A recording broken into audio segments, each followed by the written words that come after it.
నమస్తే, నేను విజయ్.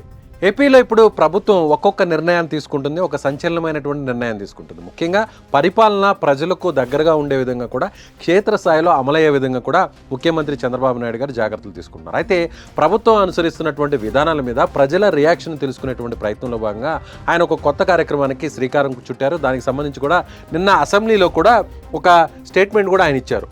త్వరలోనే మన్ కీ బాత్ తరహాలో ఇప్పటికే ప్రధానమంత్రి మోడీ గారు ఈ కార్యక్రమాన్ని నిర్వహిస్తున్నారు. ఆయన ప్రజలతో మమేకమవుతున్నారు. ప్రజలతో ఆయన మన్ కీ బాత్లో నేరుగా ప్రజలతో మాట్లాడుతున్నారు. సో అలాంటి కార్యక్రమాన్ని ఏపీ ప్రభుత్వం రూపొందిస్తుందని, త్వరలోనే మీతో మీ చంద్రబాబు అంటే చంద్రబాబు నాయుడు గారు కూడా ఆయన కూడా ప్రజలతో నేరుగా మాట్లాడడానికి ఈ కార్యక్రమాన్ని రూపొందించారు.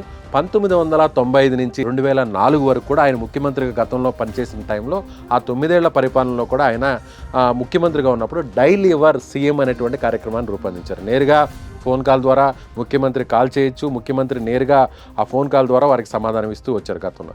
ఇప్పుడు తాజాగా ఆ డైలీ యువర్ సీఎం తరహాలోనే ఒక కార్యక్రమాన్ని, అలాగే మీతో మీ చంద్రబాబు, మీతో మీ ముఖ్యమంత్రి అనేటువంటి కార్యక్రమాన్ని కూడా ఆయన సిద్ధమవుతున్నారు. సో త్వరలోనే వీడియో ద్వారా ఒక కార్యక్రమాన్ని, ఆడియో ద్వారా మరొక కార్యక్రమాన్ని, ఇలా 2 కార్యక్రమాలని రూపొందించాలి, లేదంటే ఒకే కార్యక్రమాన్ని రూపొందించాలనే దాని మీద కూడా త్వరలోనే ఒక ప్రకటన కూడా వచ్చే అవకాశం ఉంది. కానీ ఏది ఏమైనా కానీ ప్రజలతో నేరుగా ఇంటరాక్ట్ అయ్యే విధంగా కూడా ఆయన ఒక కార్యక్రమాన్ని రూపొందిస్తున్నారు. ప్రభుత్వానికి సంబంధించినటువంటి ఇప్పటివరకు అనుసరిస్తున్నటువంటి విధానాలు కావచ్చు, గతంలో ప్రభుత్వం తీసుకున్నటువంటి నిర్ణయాలు, ఆ ప్రభుత్వం వల్ల జరిగినటువంటి నష్టంలో నుంచి బయటపడడం కోసం ఎలాంటి నిర్ణయాలు తీసుకుంటుంది అనేటువంటి దాని మీద కూడా ప్రజల నుంచి కూడా అభిప్రాయ సేకరణ కూడా చేయబోతున్నారు చంద్రబాబు నాయుడు గారు. ప్రధానమంత్రి మోడీ గారు రూపొందించినటువంటి మన్ కీ బాత్ తరహాలోనే మీతో మీ ముఖ్యమంత్రి అనేటువంటి కార్యక్రమం త్వరలో ఏపీలో రాబోతుంది.